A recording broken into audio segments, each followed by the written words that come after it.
Hello बच्चों, आइए प्रश्न को देखते हैं। हमारे सामने जो सवाल दे रखा है इसमें बोला है कि एक द्विआधारी संक्रिया स्टार स्टार इस तरह से परिभाषित है कि प्राकृत संख्याओं के समुच्चय में n पर यह परिभाषित है इस प्रकार की ए स्टार बी में ये संक्रिया लग रही है जो कि बराबर है ए और बी का लसफ है। ये परिभाषित हो गई संक्रिया। उसके बाद हमें निकालना है 12 स्टार 18, मतलब 12 और 18 के बीच में संक्रिया निकालनी है। बेसिकली इसका मतलब ये हो गया कि 12 और 18 का लसफ है हमें निकालना है और बताना है कि इसका मान किसके बराबर है, जहां पे विकल्प भी दे रखे हैं और विकल्पों में सही विकल्प का चयन करना है। प्रश्न को हल करने से पहले इसकी मुख्य अवधारणा की चर्चा कर लेते हैं। मुख्य अवधारणा,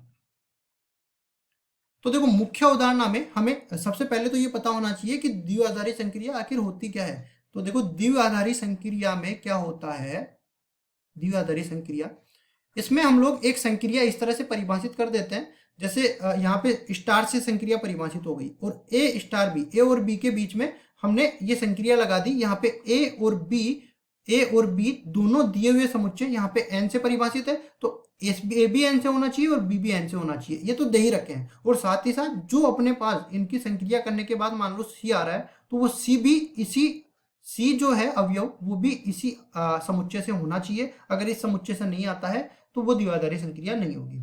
फिर हमें देखो केवल लसफ निकालना है इन सबका, तो चलते हैं सवाल में। लसफ निकालना तो सबको आता ही है।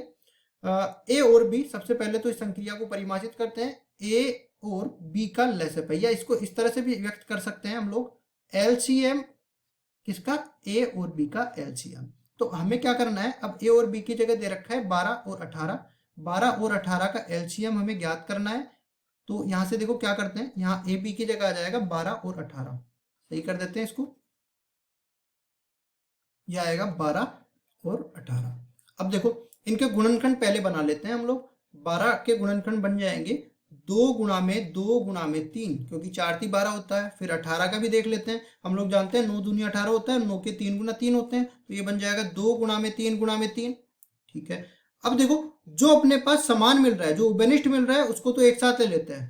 3 यहाँ पे उभयनिष्ठ है, इसको एक बार ले लिया, मतलब यहाँ पे लिखेंगे एलसीएम ऑफ 12 और 18। ये किसके बराबर आएगा, जो उभयनिष्ठ आ रहा है उसको एक बार लेना है, 3 को एक बार ले लिया।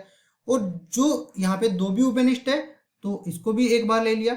अब जो उभयनिष्ठ नहीं है उन सबको एक साथ लेना है, तो यहाँ पे देखो 2 उभयनिष्ठ नहीं है तो 2 यहाँ पे आ जाएगा, 3 उभयनिष्ठ नहीं है तो 3 यहाँ पे आ जाएगा, और इन सबका गुणा जो होएगा वो अपने पास आ जाएगा एलसीएम। तो 3 तिया 9 और 9 चौका 36, ये आ जाएगा इनका एलसीएम। और एलसीएम ही केवल हमें निकालना था, तो 36 हमारा उत्तर हो जाएगा। अब देख लेते हैं कौन से विकल्प में अपने पास 36 दे रखा है। विकल्प नंबर सी में दे रखा है, तो विकल्प नंबर सी बिल्कुल सही उत्तर हो जाएगा। आशा करता हूँ ये सवाल आपको समझ में आया होगा। धन्यवाद।